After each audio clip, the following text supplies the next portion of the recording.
Da da da da da da. Okay, Start over now. I'm back. No. So today we're going to be hearing from people that are doing it today in this marketplace. And as I say, I don't think we're going to be hearing things that are hugely revolutionary because we all know what we should be doing.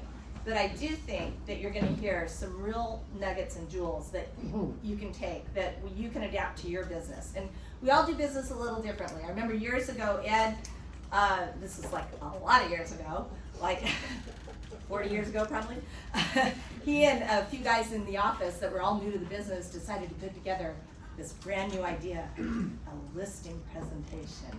Nobody had ever done it back then. But remind you, we were on typewriters and such back then. It wasn't like we had computers and graphics and things like that. I mean, you had to outsource all that to graphic design artists and such, which was a very rare thing even to see out there. So anyways, they put together a listing presentation and they all had them identical, 3 of them.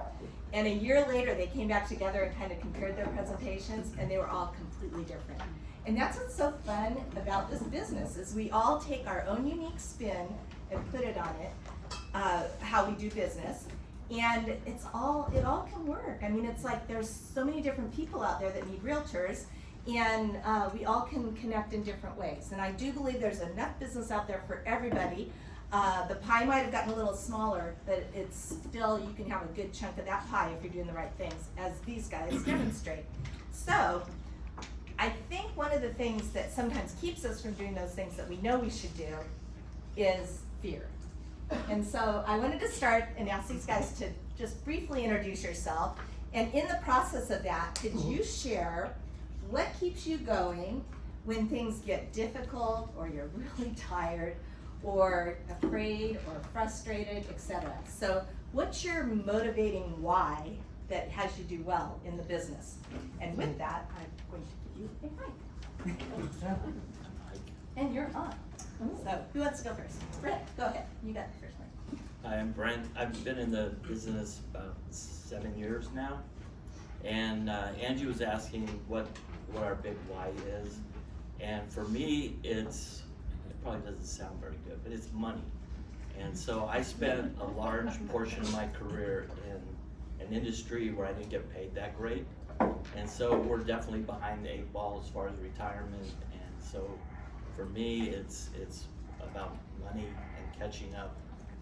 But that being said, you know, now that we're in it, I get a lot of satisfaction out of, you know, helping particularly first-time home buyers get into homes in Southern California.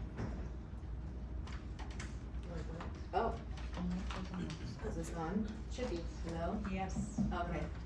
Hi, I'm Ruth. I've been in real estate for about 4.5 years now, and I think my big why, I've been a single mom for a long time and a sole provider, so it was more for my family. When my kids were little, I didn't get a chance to do a lot of things with them.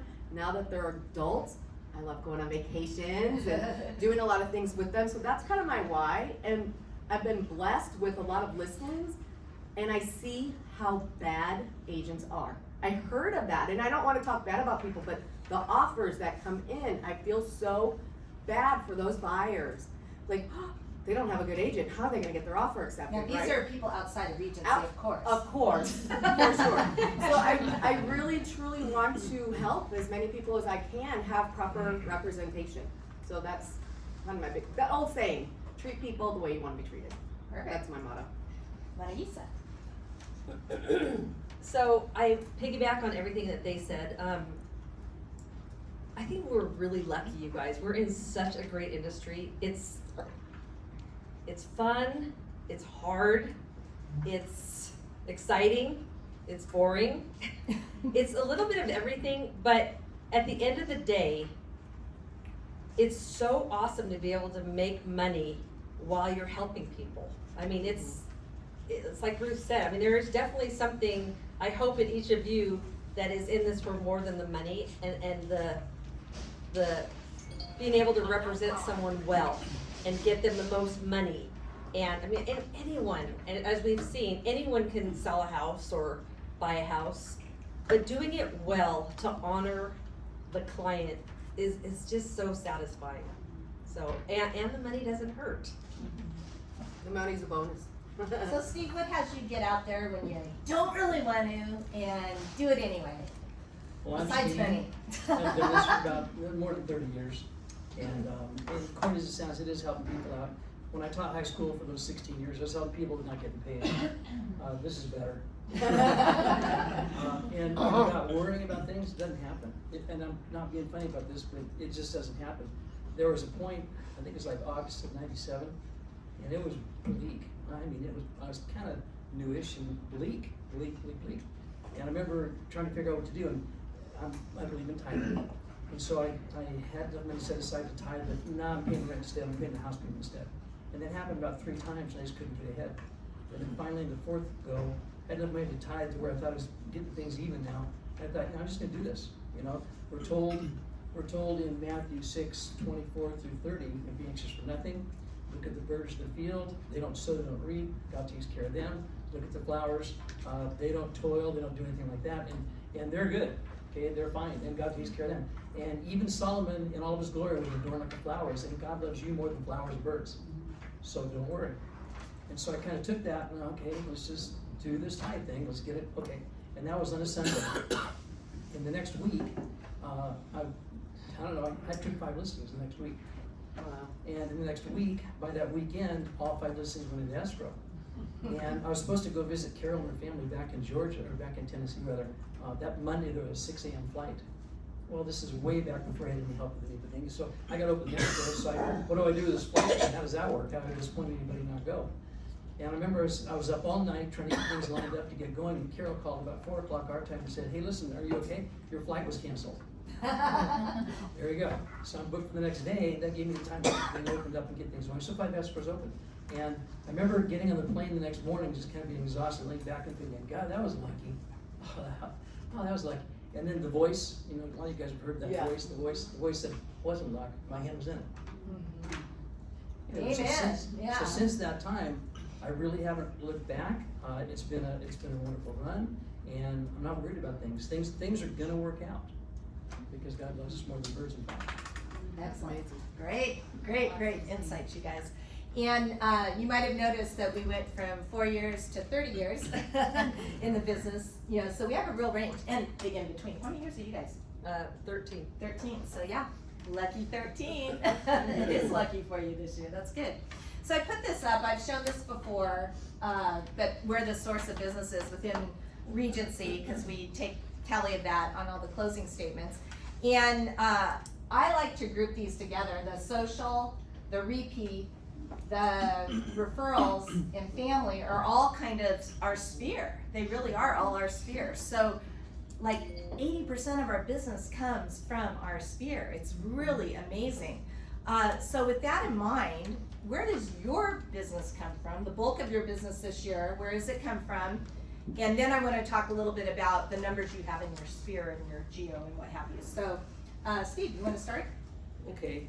I don't really keep a finger on that stuff. I don't pay attention. I can tell you the next 6 listings I'm going to be taking are all our repeat clients. Okay. And so I know that, the next 6. And there are 3 more potentials that are all repeat clients as well. Nice. Well, see the advantage of being in the business 30 years. Okay, Ruthie, where's your business coming from this year? This year, mostly my sphere of influence, Mhm. for sure. And what was the other question? I'm sorry. Oh, I'm going to get to that in a minute. Oh, okay. So yeah, that Yeah, was it his is. question. Repeat clients too. Yeah, so very good. So we're a team, but he helps me with our social sphere, and then he does his farm by himself. So our social sphere would be, we decided 85%, And the farm is like 15%. But it's growing. You Yeah. really started to grow this year because you planted those seeds, hence farming. Okay, so I want to know kind of, I got you guys at least to laugh. So anyway, how many are in your geo farm and your sphere? So my farm is 500. Okay, your geo farm is 500. Yeah, so I have 2 condo communities, and then I farm our neighborhood. Okay, excellent. Your sphere, how many are in your sphere? about 150. We're constantly, every pop by, we were going through and seeing this many people moved out, this many people moved in, that type of thing. So Mhm. about 150. Okay, very good. mine's a little different. So I have some farms that I do, but I'm not super consistent, and they're kind of big. So I do get some from that, but my sphere, I send my postcards out to about 300 people, but then I have my MailChimp is like 900 people. Mhm. So that's kind of who I keep in contact with. And your geofarm, if you were to take that into account, what would be the rough numbers there? The whole farm where I do a monthly thing, I'm in the newsletter, it's Mhm. like over 1,000. So Okay. I do just a section of So it's that. kind of a soft touch geofarm is Yeah. what it is. Okay, but you've actually got some business from it. And then from the crossing guard gig, I do those streets, and that's probably a few hundred. Okay, Yeah. so, and that's where you've probably gotten more business from your. Yeah, I've gotten geo- some there. Yeah, okay. She's a crossing guard in Irvine and she is I do Popeyes to wonderful with the kids, It's yeah, so and fun. gets to know the parents and stuff, so. The social farm, about 180 people that I pay attention to, and then the geo farm is about 370. We expand on what we do now, the geo farm or later? No, we're gonna get into that later, yeah. So, so what kind of stuck out to me here is these are relatively small numbers that are yielding powerful good results, especially if you look at the sphere numbers. You know, they aren't talking about thousands and thousands. Now Ruthie does mail to 900, but her personal touches is to about how many did you say? Oh, for the Popeyes and Yeah. stuff like that? Oh, that's just 100. Yeah, so you don't have to have massive big numbers to have some really solid good results. But I think, so kind of remember that small numbers can yield big results. So zeroing in on prospecting, I don't want to spend too much time on prospecting because they kind of hit on that at the office meeting this month. But I do want to kind of do a real quick rapid fire with you guys. So on this, I just want you to raise your hands if you do Popeyes. They all do Popeyes. So let me ask you real quick, and this will have to go down the line, but how often do you do your social or geo Popeyes? How many do you do in a year? In the farm, I'll probably door knock it once. I need to do more, and then we do 4 Popeyes to the social sphere, and that's like 150. Got it. When I first started, I did 4 Popeyes a year, but since I incorporated events, now I do 3 Popeyes and then 2 events. Excellent. I'm lacking 2. 2, but you also do events, which we're gonna talk on events, which that's my actual next thing. How many of you guys do client events? Raise your hand. All 4 of them do client events. Business networking group. Do any of you guys do like a business networking group? I attend every now and then. That's it. I'm not part of one. So we aren't seeing that as being necessarily the biggest thing that these guys have done to get business. I'm not saying that's a bad thing, but it isn't what's worked for them. Social media, how often do you do it? If you do it, raise your hand, and if so, how often do you post? 3 to 5 times per week. Probably close to the same. No. 3 to 5 times a day. I don't keep track. I don't know. You No, do we a do. lot. It's about 5 I times do a day. stories a Yeah. lot. Yeah. Because stories I feel go to my sphere. Like, I don't know if you guys looked at your Instagram. I got people following me. I don't know who they are, right? And I don't think they're bringing me business. Who knows? So I try to do stories of like my real life instead of all real estate. Right. You know. Yeah. She keeps it fun and entertaining and educational too. She kind of does the I do blend. silly things like during COVID. It was how much did I spend at Costco? Whoever closest guest was a Starbucks gift card. Right. That was a big hit, so I continue that silly Costco. How much did I just sent a picture of my cart. Yeah, that's funny. Very engaging. Okay, Steve, how often do you post? People are good at different things. I'm not good at that. So I just hire someone who takes care of that stuff for me. So whatever Kelly does, she does. Mm-hmm. Sorry. Okay. Alrighty. Do any of you guys do advertising? Paid advertising? Oh, okay. She does Google too. I haven't counts. started it yet. Okay. So how much are you doing right now? How often? We try to do it every listing. We'll do Facebook ads, and we're just getting into Google ads. Oh, Okay. that I do. Yeah. Okay. So a little bit there, and then emails. How frequently? 2 times a month. It depends on what's happening. It could be 1 to 4 times a month. A couple of times a month, and then whatever is required on top of that, depending on what the event is. Okay. And mailers, how often do you mail, if you mail? Do you mail? I dropped Okay. 2 times. 2 times a month, which is the same as mailing, basically, yeah, it's, I mail once a year to Social Sphere. okay, Once to twice a month, depending. okay, I mail things out depending upon the events. okay, very good. So, so it's interesting, cause I think mail got to be where it was like, ugh, nobody wanted mail, everything was junk, and people got to where they were canceling everything. And we're actually seeing a resurgence where there is actual validity in mailers. Don't you get good response on your mailers? I did mail this Kodo property. I dropped like 9,000 mailers around. Very good. So, yeah, so, property specific, you do extra marketing, which it sounds like all of you guys do that, in different ways. Company promotions, how many of you guys do the company contests? We do 1. Okay, and we do 1 a year? How many a I year? just started, I do Valentine's and I like the fall one. Okay, so 2? 2 or 3, but it used to be we did things like for the Grammys, the Emmys, and the Oscars and stuff. Mm-hmm. Kind of yes and no things, what year it is. And then sometimes you just, for Thanksgiving, pie giveaways. So sometimes yes, sometimes no. Okay, but this was more specific to the company promos, and I'm seeing that, do you do any of the company promos at all? 2 or 3. 2 or 3 of those, okay, got it.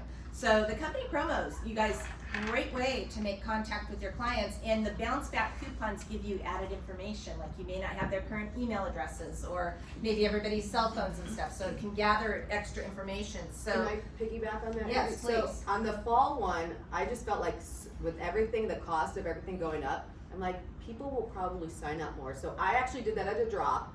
I dropped over 800 of them. I mailed them, and I did an email, and I had 65 people sign up. 65, that's And out of awesome. the 65, 5 of them said they want to buy a new house. You know, not right now, but They're in your pipeline now. yeah. And then we did the forms. You know, so then you can do a QR code or a link in your email to make it easier. Mhm. So good response. So it was really good. good, that's excellent. So, anybody else in the audience have good response on their promos, company promos? I think it's a very, oh, yeah, I do, I you usually share? get 15 to 20 back, and this time I got someone who wants to sell their house. nice, yeah. Yeah, Verity actually used the company promo at one of her events for them, people to kind of sign in, and got quite, I think she got 9 people that said they were interested in doing something. Didn't all pan out as much, but she got real personal information on them, so now they're added to her pipeline or sphere, and it was all an event right in her neighborhood where she lives and farms. So that was really good. So it's definitely a really good thing for you guys to keep in mind as the flyers for those come out. And last thing, personal notes. Do you do handwritten personal notes at all? Only for thank yous. Yeah. When I have time and thank yous.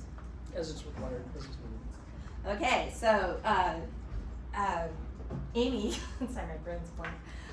Amy and I are really fans of Michael Mayer, the 7 levels of communication, and one of the things he's really big on is writing personal notes. And so, I mean, who doesn't love to get a personal handwritten note? It's such a rarity anymore. And so keep that in mind, and if you're looking for ideas and ways and reasons to do it, his book gives a lot of great ideas, as well as his podcast. So, highly recommend that. Okay, so it's Referrals Podcast. It's called the Referrals Podcast. Michael Mayer. So Jordan Bennett, who was previously on our panel earlier this year, I did ask him a couple questions and asked him if he'd just email me back so I could share with the audience since he's having such an amazing year. So my question to him is, what is the best thing you do to create business? And this was his response, no surprise. Hands down, number 1 is nurture and market to your sphere of influence. Also, always be looking for the next channel of business. Be creative. So kind of be thinking outside the box and always be looking to improve yourself. Don't stop doing the stuff that is working and chase a shiny object. I have seen agents that do that. Like that worked for that person, I'll try that. Oh, that worked for that person, I'll try that. And they're jumping from one thing to the next. Don't be that agent. You gotta find the things that work and do those, but always keep building on those. But also don't get complacent. Always be looking for the next opportunity. Finally, too many agents focus only on lead gen and then fall apart on the lead follow-up. It's one thing to generate a lead. If you don't follow up consistently, someone else will, and the business will be gone. So you guys, we just talked about the promos, which a lot of times people that do the bounce back on that might indicate they're looking to do something, but it's down the road. And so follow-up is so critically important. I see so much less business that way. So success is in the follow-up.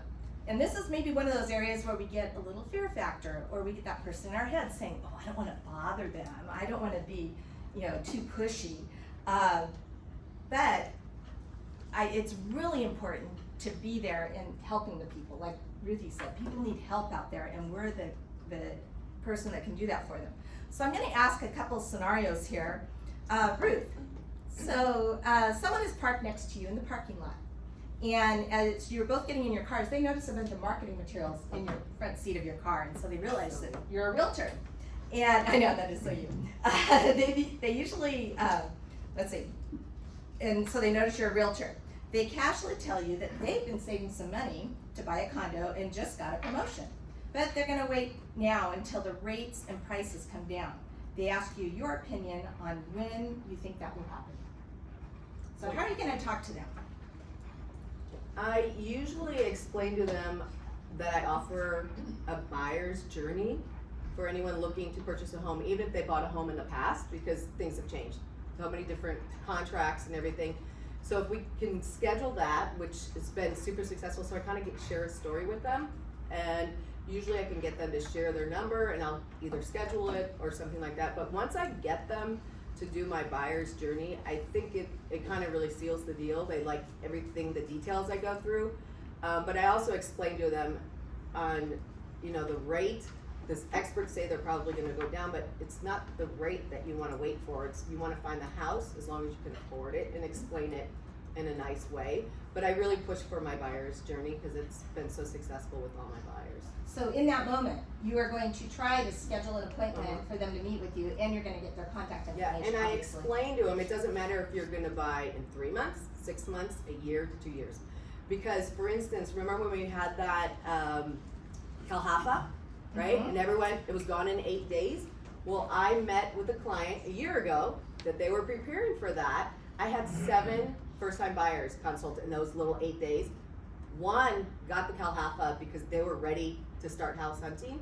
And so just the more you know to prepare for whenever it happens.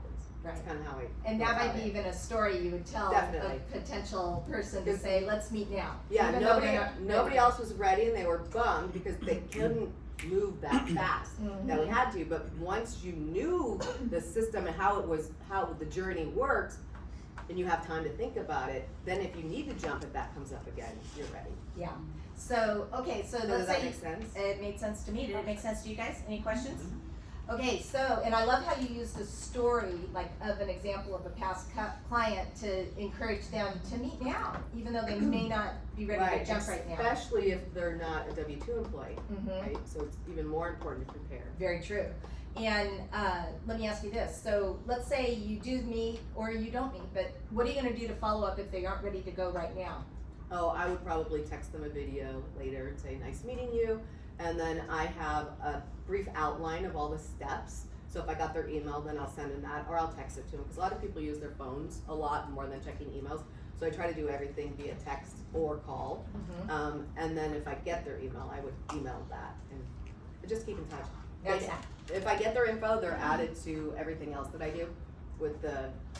I now started a new text campaign too. It goes out once a month, and then they'll get my emails. Okay. And so let's say you've met and such. How do you ask them for their information, all their contact information? Well, I have a QR code on my phone so they can scan and get mine, but then I would ask them to just text me back, or I'll say, here's my number, shoot me a text, or give me your number and I'll text you to make sure. I go, because I sometimes mess the numbers up, so I'll do something like that. Which is all true, I do mess the numbers It up. is true, but it's a cute little way to grab their phone number and make sure you got it right. That's Right. good, and that actually works at open houses too. So, I'm gonna give you guys a little different scenario here. You're at a dinner party with some of your friends. The friend that's holding the party introduces you as their friend and realtor, which often happens, doesn't it? At social events, people introduce us that way. During the party, one of their other friends, who you didn't know, starts asking you questions about the market. They indicate that all their kids are grown and they have been toying with the idea of selling their home in Koto and moving closer to the beach. So how do you follow up with that? Because the This probably money's in the happens to all follow-up. of us, like several times a month. Because you're the guy that likes to talk. I'm the guy who likes to talk. No, you're very social at parties and stuff. So, our approach, you know, and it's definitely, now that we've been in the business, we're not living, like when we first got started, it was like every person we talked to was like, please buy a house today. Because we needed, like we were broke and Gotta we feed didn't the have any kids. money, and it was like, you know, I need you to buy a house today. And so fortunately, now we have more time. And so we really come from a place of just trying to be of value and educate people. And so everybody's interested in what's happening in the market. The way I always try to get people's information is with the Stephen Thomas report. And people always want to receive that if they're thinking about making a move or doing something. And so that's really how I get their information, and then we just start reaching out. And depending on how well we get to know them, we may include them in our pop buys. Can I add to that? Yes, please. Okay, so one of the most important things for you guys to do as agents is to get educated. You should be reading things about national real estate, local real estate, state real estate. You should know about the interest rates. You should know all the issues. Because what you want is not someone to think, oh, they're kind of cute and they wear nice clothes, I want to go with them. No, it's all about how it's going to help them with their wealth. So the more you're able to talk off the cuff about any subject that comes up, the better you are. So we try not, our approach is not so much like the in your face, it might have been at the beginning, but we just like converse with people, and we're surprised. People always seek us out. We're not going like, oh, so you thinking about buying? People come to us when they know we're in real estate and they want to know questions. And you better believe we have an answer for them, and we have talking points. Excuse me. One of the key things is for our age, we're like, you know, well, I'm 56. He's a little older. And one of the things that people our age are interested in right now is Prop 19. What's the other one, 23? Yeah, well, and capital gains. A lot of people don't know what that is. We should know what that is. That is captivating to people. They're like, oh, is that where we get to move our taxes once? No, as a matter of fact, you can move it 3 times now, and you don't have to buy something equal price. And that right there, just knowing that is huge. So are you gonna go with someone who kind of like doesn't know that kind of stuff, or someone who can teach you things, like know that stuff? And then oftentimes we'll just say, when we're talking for a while, we'll say, hey, do you want to go grab dinner next week? And we have dinner, and once you have dinner or something with them, that's where you can dig deeper and create a relationship. So at what point might you ask for an appointment? Like they're saying they're kind of thinking about wanting to buy down at the beach and selling their home in Koto. What So might I you never ask for? say, can we make an appointment? I probably No. should, but I don't. I just say, hey, you guys want to go grab dinner? We both kind of know what we're going to talk about, but I just make it a little less formal. Okay. I would have probably been more direct. I know. You're better. That's I'd say interesting. So no, you it's don't try to book a listing appointment? Yeah, you'd be more like me. We Well, don't, realize we're talking to a stranger. So the Yeah, I know. scenario was a party where people are thinking, Well, yeah, oh, you need to get more info from. yeah, I'm not gonna go right for the kill. Eventually I will. I'm But- Ed, Edwin. We both have different Yeah, styles. I so you're Ed, I'm Ruby. It depends, it depends. No, and what I would probably say, well, it sounds like you kind of have some interest in doing something. Why don't we go do some window shopping? So I might start with that. Let's go out and do some looking and window shopping down at the beach and see what's out there. And then from there, I might work into doing a listing presentation on their home. I wouldn't call it the listing presentation, Right. but because you want to soften those terms, it sounds a little. But I tried to do the listing presentation too, so that they knew what they would be doing here, talking about the taxes and all that. And then, but you're right. The main thing that you said there that was just powerful good was being knowledgeable and being able to talk knowledgeable. It will attract people to you because they want to work with somebody that's going to take good care of them and protect them. And that's gonna be the difference, between them looking at Redfin and just going, or saying, that girl I talked to, she kinda knew a little bit. Yeah, I think I'll call her. she protect me. Yeah, very much so. Amy did a training for some of the newer agents on our team this morning on Prop 19 and capital gains, and really worked through some good exercises.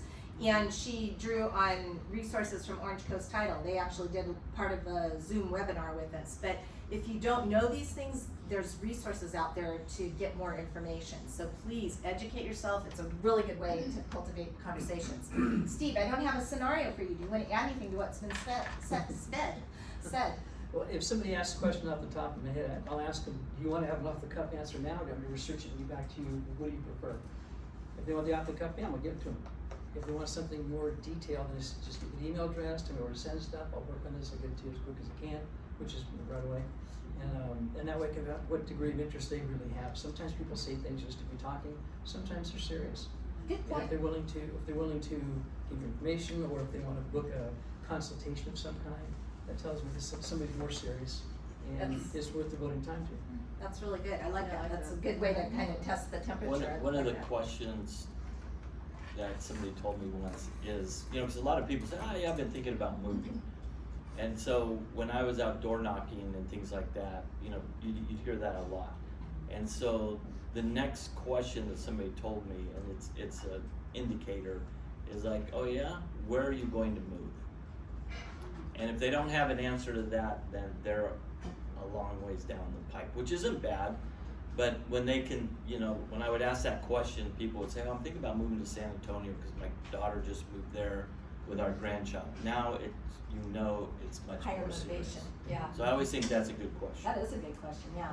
Anyone else in the audience have a good way that they connect with clients or do a follow-up so that you kind of, because remember, the money's in the follow-up. If you let these leads go or just are too passive with it, you're never gonna have that business down the road. Alrighty then, we'll move on. Okay, so I want to take just a moment to talk about ABC time. And there's different ways that different trainers talk about ABC time, but the way I'm going to talk about it is this. A time is activity that can lead to a paycheck. So this is listing a property, showing a property, writing offers, and presenting offers. There really isn't other activity in real estate that leads to a paycheck. You have to be doing those activities to actually culminate and get a transaction going.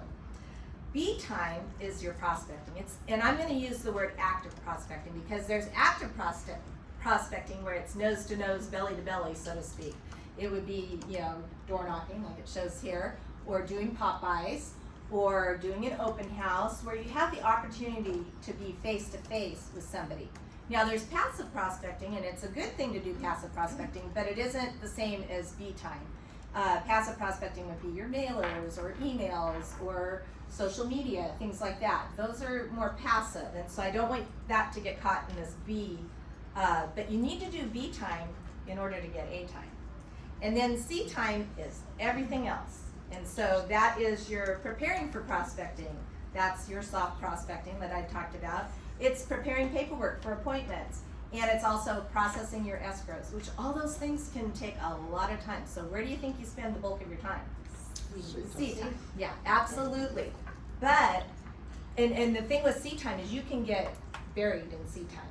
And if you allow yourself to get buried in C time, you won't then make a priority out of B time, which then you won't have your A time. So I want you to be aware of the ABC time in your mindset and realize you've got to make that priority out of your B time and literally schedule that into your weekly routine so that you're actively getting out there and prospecting every single week in a way that puts you face to face with people. Now I've always, if you're on my team, you know, I always talk about the key to real estate is consistency and personal contact. And if you get those two things going with your goals and your B time and such, then you are going to be successful. It's gonna happen. So what aspects of the business do you consistently do with your social sphere, active and passive? So you wanna start, Steve? Consistency. Well, let's see. Social sphere only or anything? Just social right now. So social, okay. Well, the Popeye, that's an annual, it's a Seas candy thing. It's become more and more expensive, but that's okay, people look forward to it. Hey, you're a day early, hey, you're a day late. They look forward to it and stuff, and there's a big excitement when they do get How there. do I get on that list? It's not hard, Get the movement it's all going. nuts and chews, but that's okay. By the way, Ines is doing, you might have seen on Teams, she's doing a Selling bulk See's order. candy too, If, yeah. if you wanna do See's Candy and get the bulk pricing, she's putting together an order. Right. You probably do enough on your own, you don't Yeah. need her. Yeah, yeah, that's You- okay, it's you fun. install. And there are client events and stuff, and you just kinda make sure people know about that. Alright, and you do an annual event, so that's one of the things that you do consistently and such, yeah, so, We okay. get the farm stuff that we want to talk about. Yeah, okay, well, your farm and your social are kind of That's so, fine. you know what, that's true, why don't we just combine this as far as social and geo, so go ahead and say go. Okay, let's see, consistency. Open houses, they're only allowed the second, fourth Sunday of the month, where I'm in a gated community. And because it's gated, I can use that to my advantage in lots of ways. And one of them is, I keep packets, Ed's idea. Anything I did well is Ed or Angie's idea, and that's true, okay? So Ed's idea was put packets at the guard shack. Well, so the first time in about 30 years, I did not hold open house this last Sunday when I could have. And that's because the clients are devout Jewish people and Rosh Hashanah, and it was their preference to not hold the open house, and that's fine, you know, everything's good. However, I get a call around 2 o'clock, saying the guard shack needs some help. I didn't do anything, so I go down there and we take care of things, show her a couple places. It appears she wants to buy a non-listed place on the waterfront, and it appears she wants to sell her place on Driftwood. So her place is about 1.8, and when she buys about 1.4, and so I didn't do anything. I just think God blesses things when you do it the right way. Open houses are consistent, and then the board meetings, talk about that now. Okay, the board meetings are held here at the office, and they've done it for years and years. I'm excited when they go somewhere else. I'd rather not have them here, it's paying them the rear end, but we have them here, and the board's appreciative, the community's appreciative. It's something you can do, this a give back kind of thing, and you don't charge them for that stuff, and it saves the money. It's a nice facility, plenty of parking, it's well lit, it's a flat level walk, and there's a lot of nice things about it. So the board things, board meetings here are a pretty good thing to do. We do once a year picnic. It's a community-wide picnic. We usually get between 150 and 225 people that show up for this picnic thing, and we'll take care of most everything except desserts. I asked them to bring that. Probably a mistake, but anyway. So we have the picnic that we put on. I'm starting to do concerts. We have a lakefront area with a cabana and all that kind of junk, and so I'm starting to do concerts where I pay the musicians to come down, and it's a free thing for everybody else. Just come down and enjoy the music. So that's starting to happen. The ice cream truck rolls around sometime late in August. Just hand out free ice cream to people, and people come staggering or stammering out of the house, all excited, they teeter, and they're excited about the ice cream truck, and that's kind of funny. So there are things, those are all consistent things that get done. Excellent, so yeah, the consistency's there. Ruthie, what do you do consistently with your social or geo? So Or other. at my farming, I'm part of the mailer, well, it goes to the houses, and I deliver that on 4th Street, so I do an ad in there. So the streets that I deliver to also get a flyer, but I do that because that's monthly. I do my email blast through MailChimp 1 to twice a month, depending if I have an event or a new listing. It all depends, right? It could be once a week sometimes, but I do my social media consistently. My open houses are when I have listings. I decided to not do extra unless I need to. And then I'm trying to think what else I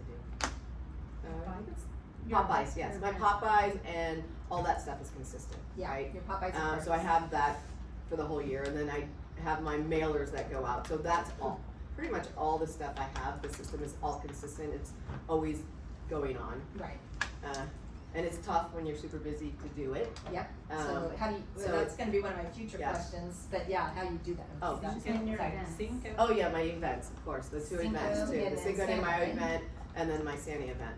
Yeah. And then I wanna throw in an educational event starting, going forward. I think that's a power, did you just hear that? I think we aren't doing that enough.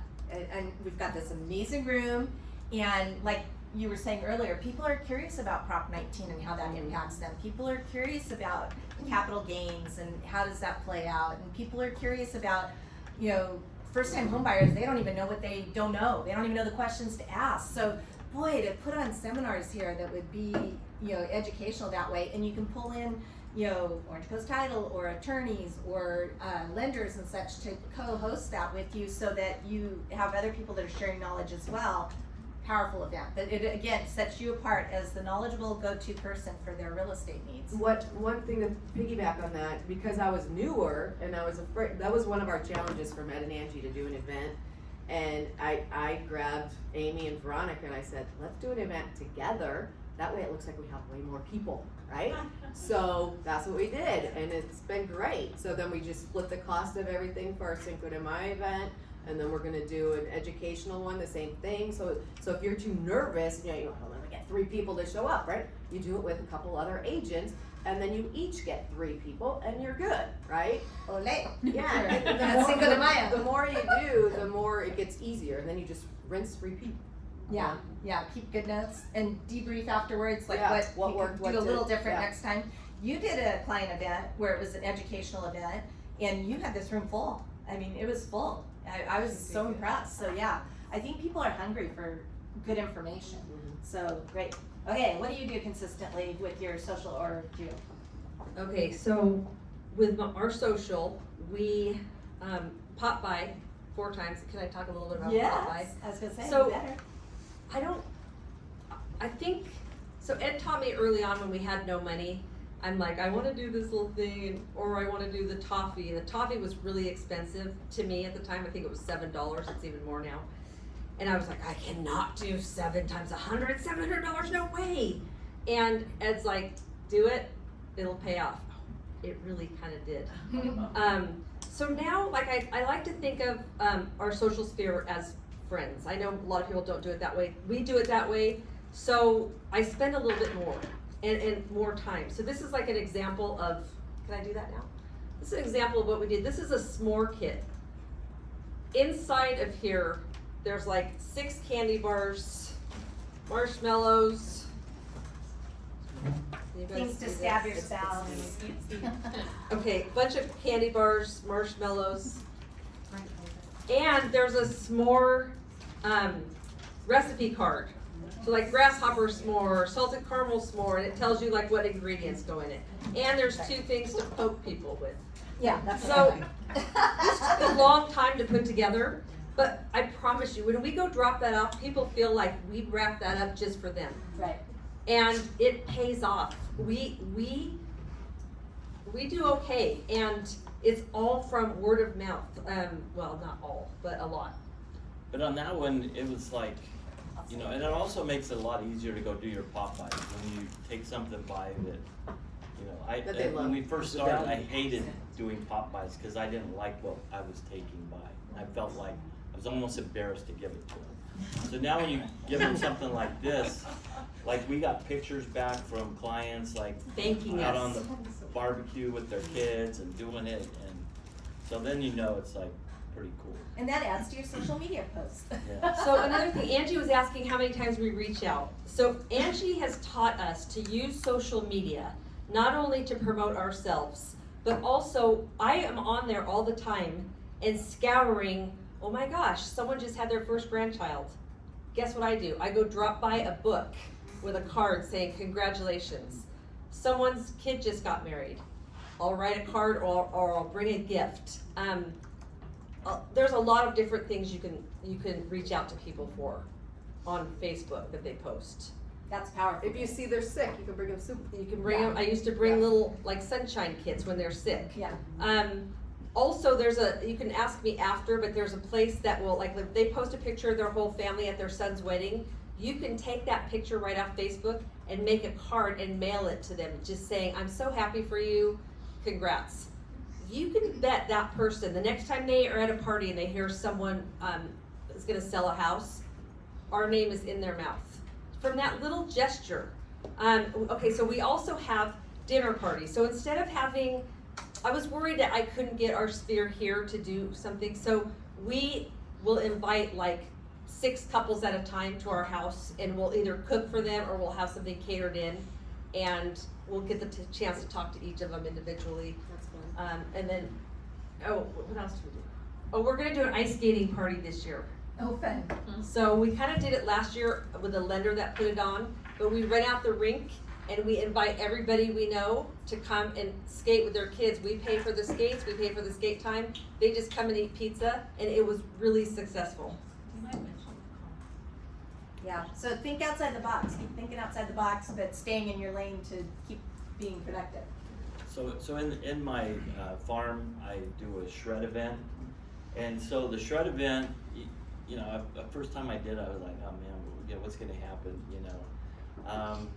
But I got a number of a little old lady, and she's like, I think I'm gonna sell my house, and you know, I just stayed in touch with her literally for like 3 years. I took her things during COVID. I'd go pick up her medicines, and I just, you know, she just became like my grandma almost, right?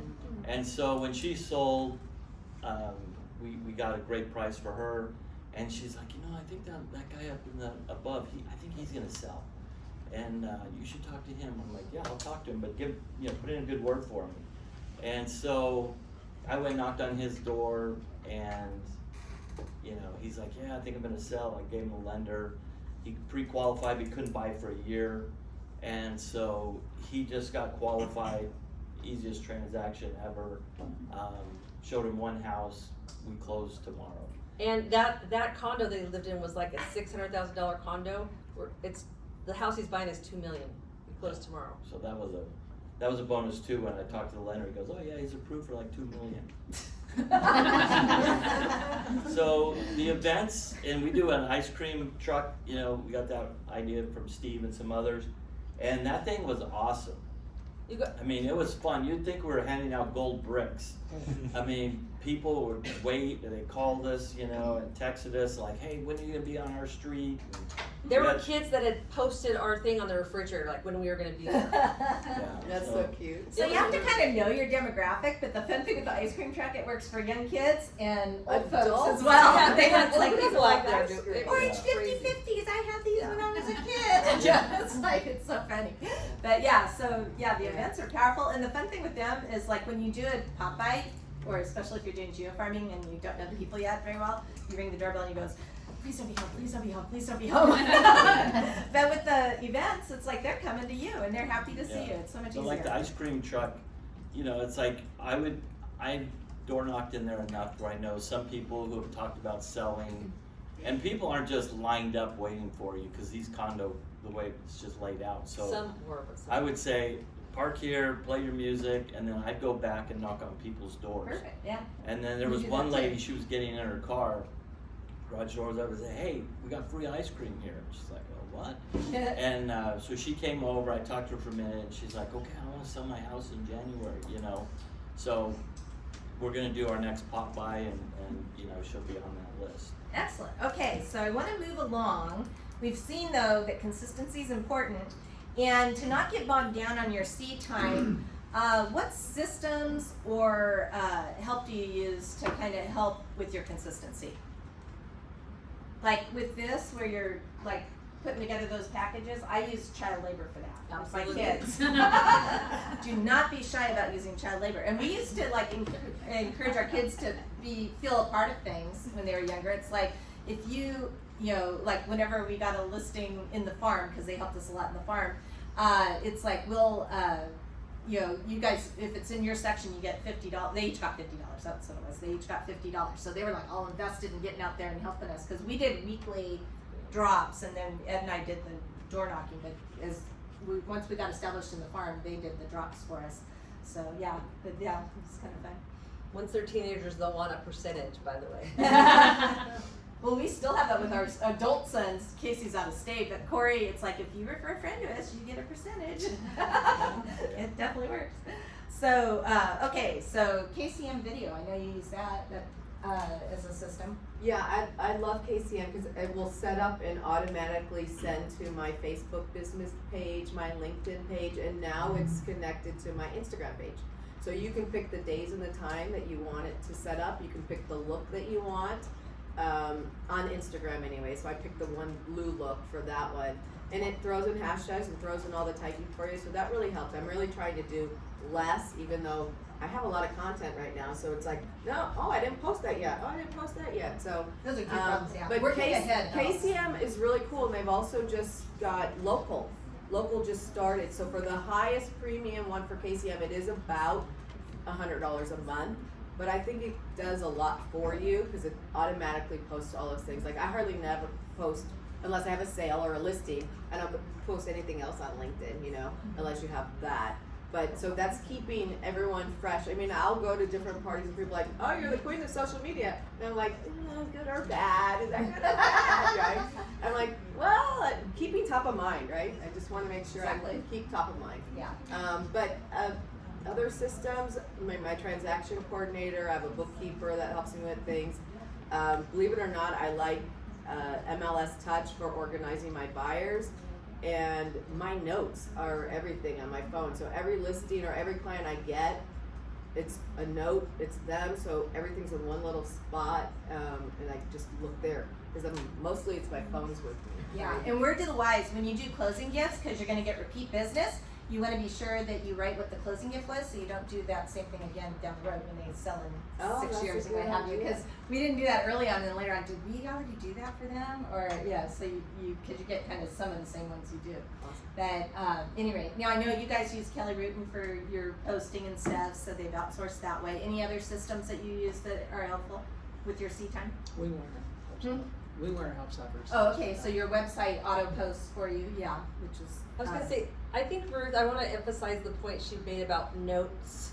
Notes in iPhone, don't forever write a new prospects down on a piece of paper. Like, write everything in your notes because it'll be with you all the time Everywhere. across all your platforms. Yeah. Yes. Also, are we in the hiring someone yet or no? I'm just getting to Okay. that. So real estate, let's see.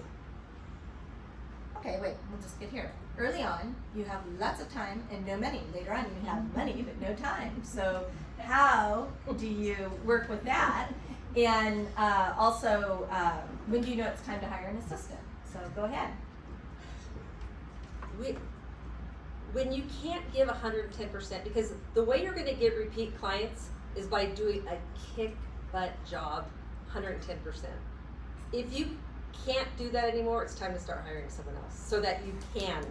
So you give the tasks to people that they can do, and then you have the more creative mind of how you're gonna do the best you can for that transaction.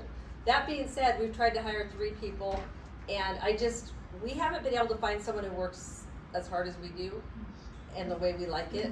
So now we just hire Well, if they out. did, they'd be doing Exactly. what we do. What do you mean you hire out? So things that, it's like Ed told me right at the beginning, like buy your time back. This is what he Right. said to me. So I'm sorry, Ed, I'm quoting you, but like instead of going grocery shopping and spending time cooking a meal or whatever, they wanted to have family time, so they bought their time back by going out to dinner. Right? I mean, I think that's smart. So instead of spending 2 hours doing laundry and ironing everything, I can hire that out. So Oh, buy those your time personal back, things. Mhm. Nice. personal things and other things. So the way I buy my time here, besides getting car washes and all that house cleaning, but I also social media. Like I said in the last meeting, sorry I'm repeating myself, but if you don't have something entertaining, informative, or interesting to say on social media, don't say it. There's a lot of noise in social media. So if you can't add to it, just shh. So I wasn't able to come up with something like that. I was not able to. So I hired someone who she spends a lot of time thinking of interesting things. Don't you think she does a good job? I get complimented. Totally. Really, what did it say? 100%. I have people asking me, oh yeah, that post, and I'm like, oh gosh. I will call her and say, hey, thank you, somebody complimented you on it. And she's Totally. happy with that. So again, I can focus on real estate, and she could focus on that. I have someone that stages the houses. I like to do that, but I don't have time. I'm on to the next listing presentation, so I hire someone to do that. What else do we hire? We hire people to make our flyers. We used to do that ourselves in our, little cards. Well, you know what, and it's funny because when we had assistants, and they even specialized within what each of them did. Yeah. And so I think today people are so specialized, it's not a bad thing to do that. So maybe it's not the idea that you have one assistant that tries to do it all, that you have people that do different aspects as you're able to pay. I would say that at the point you're so busy that you're having a tough time getting out there to do your B A time work. and your A work, that you need to start bringing in somebody to do more of your C work to free you up for your B and A, because that's where the money is. You got to get out there and do that consistently. And if you're spread too thin, you're not giving a good experience for the A. Right. So that's how you get referrals. So any other inputs on outsourcing or We hiring an outsource, assistant? we have somebody who does our closing gifts too. Oh, very good. That's nice. Cause we like to, that's kind of like your final exclamation point. Yeah, it is. You want to, it's kind of your wow factor. I like that final exclamation mark. Or Ed always talks about sticking the landing. So, anything On that else? C time stuff, remember, I was Mike, real busy, do the mic. sorry. Sorry. Remember, I was real busy at one point, and I would stay, I'm a night guy, I don't sleep much. And so I'd stay when nobody was in the office, and I could just lay things out and spread out, and I could use the copier when the cows came home, and nobody knew it was okay. So I'm getting ready for the next day, and I think, gosh, if I get home by 11 o'clock, I can watch the news. Pretty soon, get home by 11:30, I can watch Johnny Carson's monologue, how long it was out. And then if I get up at midnight, I can watch Zorro reruns on the Disney Channel. Pretty soon by 1 o'clock, I'm going, this is stupid. Well, Carol would call us and go, how you doing, what do you need? And so she understood what I was going through, and so boom, she offered to come in and get my wife, offered to get involved and help out. So she's been a huge help from that point forward. And then no transaction credits at that time. That's something you just did yourself. I got one of those now. I got 2 of those now. So there are things you can do now that make us the seat time get spread out, and it works out a whole lot better that way. So you can focus on the good stuff. Yeah. So be sure you schedule that B first as a Yeah. the B time as a priority. Adding to that, just I'm kind of like Marisa. I'm meticulous on how I have things done, so hard to find somebody. And then I'm also still new, so I'm like, well, do I hire someone? And then I can't pay them, and I get all nervous, right? What something happens. So, but what I love is our team. We have so many agents that can help us. So if I need what I've been doing with Donna, a couple of times I got busy, I've just put her as a co-agent, give her a referral fee, help me with these buyers, and I'm going to be starting some new advertising to see if I get more leads. I want to build a referral business, so with Andrew, we're doing our referrals around with the Buffini, and then just locally, if I get more buyers in, I'm happy to give it to somebody on our team, and then I be the co-one. You just take them out, and I just help with things like that, like just ways of working smarter, not harder, but still getting an income, and things like that. So those are the things that go on in my That's brain. awesome. That makes No, sense. and I like how you're thinking that way, thinking forward and how you can make it kind of replicate yourself, because you're doing so much well. Now you can share some of that and bring others in to learn it too. So that's good, and benefit from that. So the one thing I would never outsource is do not outsource B time. You can't do that. You've got to be the face-to-face. Like even delivering closing gifts, you should be the one, because it's the stick in the landing. Definitely. It's the exclamation mark at the end. I mean, you've got to be the one that does that. Work-life balance, personal life, work-life balance can be a little difficult. How do you, any pearls of wisdom there? We have That's what I thought. It's just crazy. We have no work-life balance. We literally work all the time. We'll take your call, especially if you want to sell at midnight, and we have no balance. But we're happy for now. But you do the dinner parties, so you're getting some fun in there, right? So when you're not just doing Popeyes and you're having events like that, that's kind of fun. Yeah, there's definitely times we have fun, Yeah. but there's times that we work a lot. Yes. Yeah. I That's understand. just the way it goes. But then there's also times where honestly you don't have a lot going on, so then you have to kind of take some time and go do something. But like our mentality, and it's, like Jordan Bennett, props to him, he's like, I don't take a phone call after 5 o'clock. We're not there yet. We're headed there. And we're like, you call me anytime, I'm gonna pick up the phone. That's Steve too. He's smarter than we are. We have no boundaries. Well, and I think that what I'm hearing though is you are buying back some of your time. That when we work in real estate and we do, the fun thing about real estate is we can cater our business to our personality. So if you like doing dinners with your sphere, you obviously get an enjoyment out of that as well as doing that. If you take the ice cream truck around or do a beach party, I mean, you're enjoying interacting with people in those environments. Not to say that it isn't still work, But it is things that we can cater to match our personalities. So that's kind of fun. Like, Kasha, I know that you like I woke you up, sorry. But the Pilates in properties is kind of her little tagline. And she's big into the Pilates, including with goats now, right? Baby goats. So, but she brings that into it, but then also promotes herself as a realtor. So it's kind of fun where we can do that. We can have the things we love, our passions, both work-wise and personal, that you can kind of intermix. You want to say something, Steve? Well, I'm in a little different spot in the journey here. We've got the kids all through college, house to pay for, no car payments, no payments to pay back. There's somebody sitting in the bank, so I'm not in the same position most people are in this instance. So I book my fun stuff first. The business works around that. We're playing pickleball Monday and Tuesday and Friday and Saturday mornings together, no matter what. And the afternoon is going to do my business. So there are ways you can get around that. There is a life after. Okay, things do get different down the road, and you have to be out of balance to achieve balance to begin with. So out of balance, I've been there, did that. You guys are doing it now. But down the road, you can have things a little more different. I remember a few things though. One time I remember, I don't take calls past blank. Okay, that was a shock to me. I remember one time he gave me a client because the guy smoked. Didn't want that guy's smell in his car. I thought I'm going to get a commission because the guy smokes. but those were all things I kind of kept in mind, because you can get to the point where you kind of pick and choose. You don't want to work with somebody, you know what? It's not worth my time. I can tell you what, somebody else can do a better job for you than I will. And at some point, everybody's going to achieve that point, I would hope. Yeah, that's awesome. Very good. Alrighty, so we're getting close to the end here, but I would like you guys to share a little bit what you do. It was one of the questions I had up here, but what you do to continue to educate yourself and stay relevant in the business. Trainer, podcast, e-newsletter, whatever. What do you guys do that keeps you informed? Well, I really enjoy this business. I enjoy real estate, so it's kind of one of my hobbies. I'm either listening to a podcast, I'm reading an article, probably daily, reading a book. That's the way I educate myself, and I enjoy it. I do Tom Ferry, so I've been working with him a little bit, and that's been good. New ideas.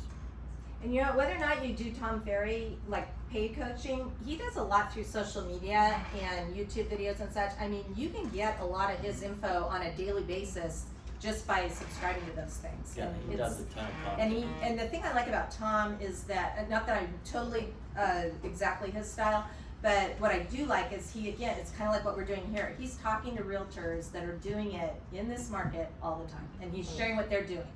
Let me add one thing. Ed and Angie taught us early on, things in this business are changing constantly, and I admire them because they have really stayed up on things. And even in the 12 or 13 years I've been here, things are changing. What's working is changing. The way you do Facebook marketing is changing, and so even if you think you know, you should be educating yourself because things are always changing. I like our team meetings actually, because that's kind of how we start our meetings, like what's happening in the market and hearing from, the 20 of us. Well, what's happening? So we kind of on the ground hearing what's happening.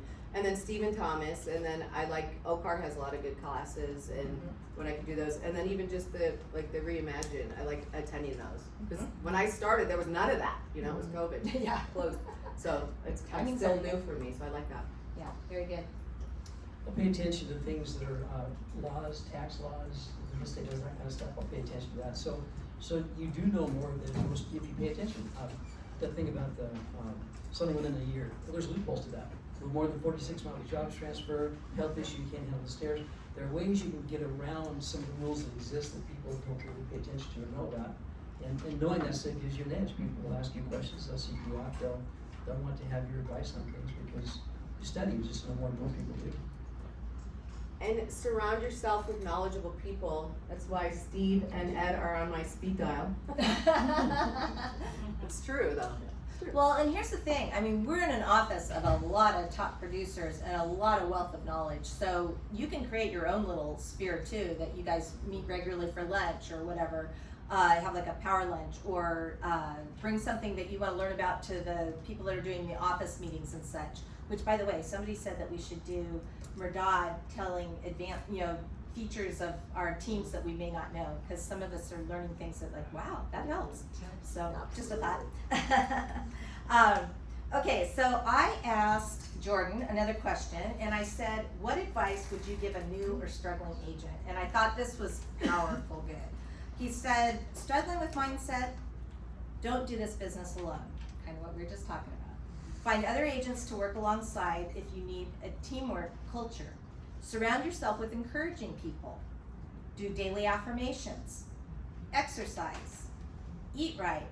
Spend time with loved ones. Have a big why. We started with that, and he mentioned it too. Remind yourself why you're doing this and get emotionally attached to it.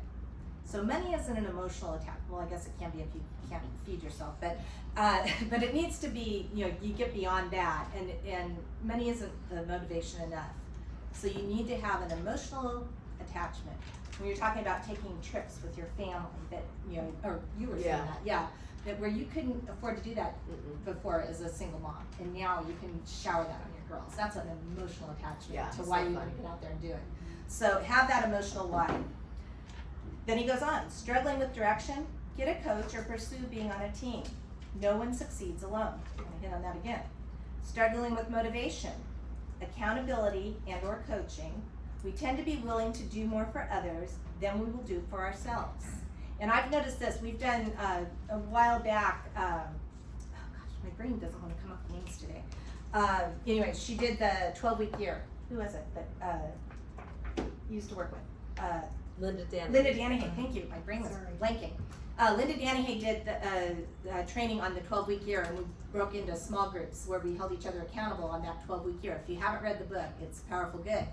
But at any rate, we carry that on every year on our team, where I'll do a small group where we do the 12-week year or a version of that, where we have some accountability, and we are more focused then on getting goals achieved on a smaller range. So these are things you can do in your own small groups. So what he's saying, no one succeeds alone. Look for a people group that can help keep you motivated. Let's see, struggling with deal flow. If you're not generating business, you will not make money in this business. True.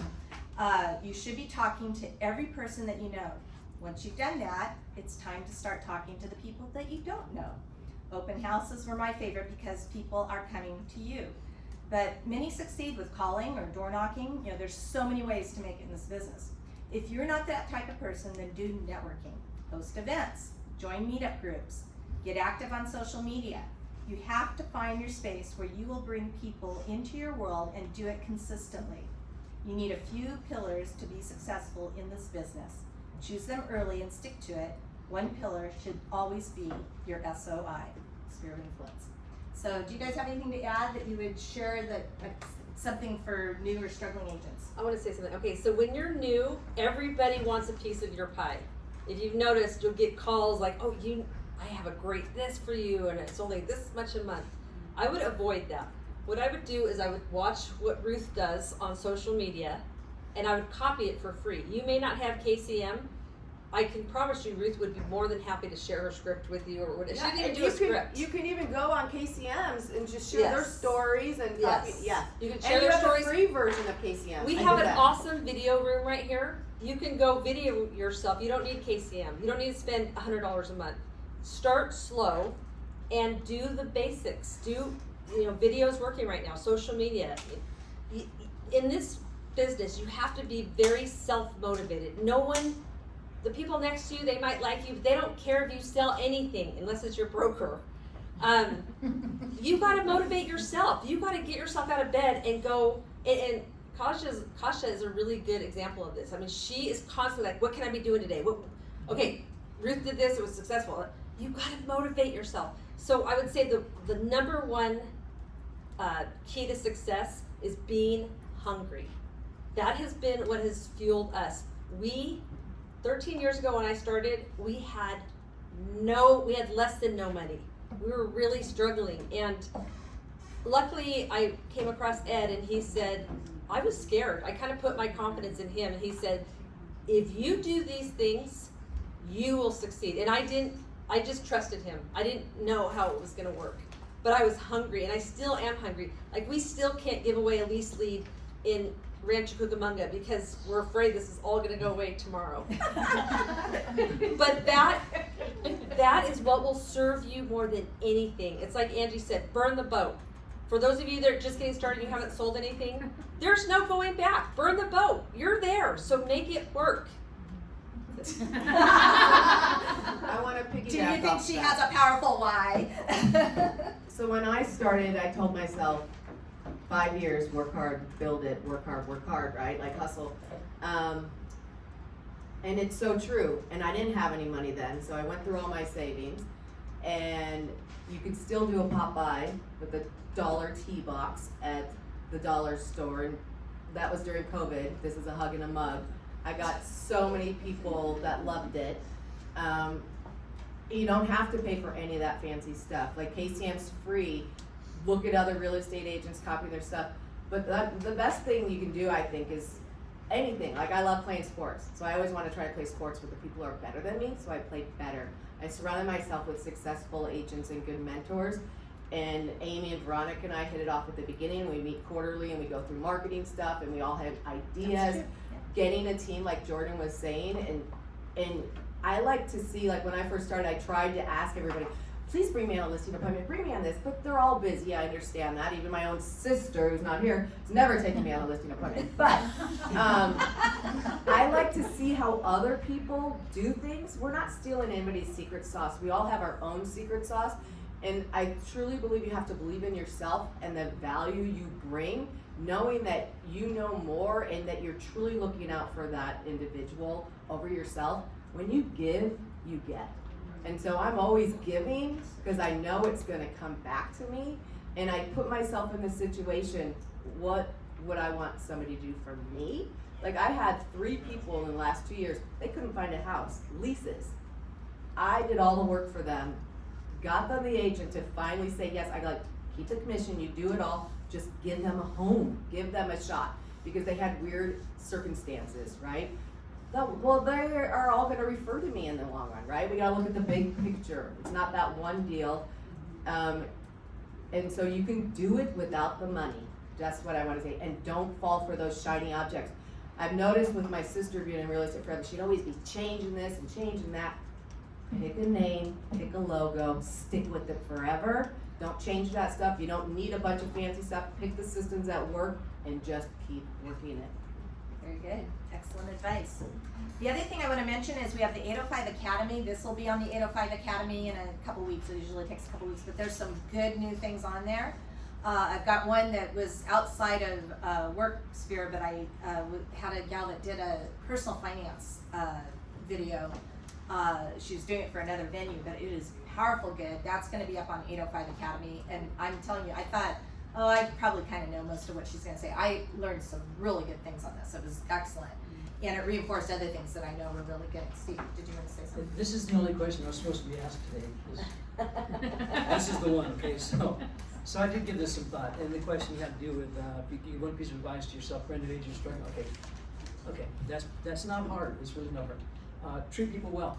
Treat people the way you want to get treated, and it's not about a bottom line dollar for you. It's about what's best for them. I probably talk a family a month out of listing a home because it's not smart. It's not right. We figure out the paths for them. We show them things they haven't thought about. It's not about me getting paid. It's about them getting good service and people caring about them. So the biggest thing is treat people well. Be humble. I'm really uncomfortable being up here because I don't want people to know what I do. It's nobody's business, and you don't want to brag about it. You start doing really, really well, and people become, who's that guy? And the envy thing kicks in. So I just be humble. No matter what you do, be humble because it's a gift. Okay, whatever comes to you is a gift. Get a mentor. It's the biggest thing I can tell people is get a mentor. And I've been friends for, I think it's 56 years now. How easy did I have it? Okay, get a mentor. I couldn't find anybody better in the world. And there's not one person I know at this company that would get on your case. If you said, hey, would you help me? They would go, no, get out of here. There's nobody that would do that in this company. So if you want some help from people, you can get it. Okay, people will be willing to help you out with things. And then, in my case, faith is important. And so if you maintain your faith, if you keep that going, you're going to be treated well. It's going to work out really well for you guys. And then be patient. Be patient for whatever comes along. It'll come along at the right time, and it'll come along the right amount. You're not going to get left hanging in the street somewhere, sleeping on a bridge someplace. Seek His kingdom, seek His righteousness. All these things are given to you. Amen. Awesome. Alrighty, well, I want to end with a poem that I've had in my pocket for years, and I've maybe even shared it here before, but it probably means more to me as I get older. Oh, Brent has something to do before I close out. Oh, you gotta leave. Yeah. Oh, bye, Brent. The one thing I heard, I was at somewhere and they were asked kind of the same thing, and they said, what works is working. Amen, that's And I that's think true. that's the key. Yeah. And do things that everybody else doesn't want to do. Yeah, so today we've really reinforced the things that do work, and it's like he says, you need to get out there and work them to the right amount of time. And then the one thing I'll see is sometimes when people are working hard, it's not tipping for them. You got to be sure you're working smart too. And when we talked about money is in, or the money is in the follow-up, be sure you're following up correctly with people, because that's where a lot of people will lose the business. But I do want to finish with this one little poem. And it means more to me as I've gotten older, I think. And I've watched more of life with myself and others. But we live in a world of words. No matter what happens, there's a word for it. Some words mean a great deal to us, things such as love, happiness, success, achievement, joy, and ability. But one word controls them all: attitude. If your attitude is good, then you get good results. And if your attitude is excellent, you get excellent results. And if your attitude is bad, you get bad results. And if your attitude is so-so, you get so-so results. If you wish to test your attitude, ask yourself this one question: do you feel that the world is treating you good? If your attitude is if your answer is yes, your attitude is good. And if your answer is no, your attitude's bad. But if you're having trouble deciding, then you need some help. The world is nothing more than a reflection of your own attitude. One of the sad aspects of society is the large percentage of people who become discontented because they focus on what they don't have instead of keeping focused on what they do have. I'm going to depart from the poem briefly here, just to say I see this in the youngest of kids, my little granddaughters. You know, we get a toy for one, or we get a little surprise and there's one, but the other one doesn't get it, or one gets a better one than the other one. They sit there fighting over it. It's like, it's not fair, she got that and I got this. And the next thing I know, it's on the floor forgotten. But in the moment, they were focusing on what they didn't have. They didn't even care about it later, but it's what that person got that they didn't. And don't we do that in our lives? And in fact, kind of out of this, I've started a daily gratitude. I've heard people say that for years. Write down 3 things that you're thankful for, but make them 3 different things every day. And it's a little different. You have to go outside your normal box of what you just are always grateful for. It has really been eye-opening. It's like you start realizing, I'm thankful for the warm water in my shower. I'm thankful for, that I have soap to wash my hands. Toilet paper. It's like, yeah, toilet paper. That's true. I heard a guy that was doing a missions trip the other day and he had a hole in the ground to go to the bathroom. I've been in that experience before too. It's like, we've got so much to be thankful for, and we need to focus on that. But it's not just getting back to this, it's not just our attitude towards things and circumstances, but people even more. So it would be impossible to estimate the number of jobs lost, promotions missed, sales not made, marriages ruined, all due to a poor attitude, because people waited for others to change towards them instead of being wise enough to understand that they needed to change. Sir Walter Scott once said, success or failure in any undertaking is caused by mental attitude even more than by mental capacities. In 30 days, you can change your world, your sales record, and your environment by a simple method. For 30 days, treat every person you meet, without exception, as the most important person on the face of the earth. And you're going to find that they start treating you the same. Live in a world for others, not for yourself, and you will find that you come out ahead. A generous attitude and a keen sense of humor is far better medicine than any tranquilizer or psychiatrist's couch. The end. Thank you.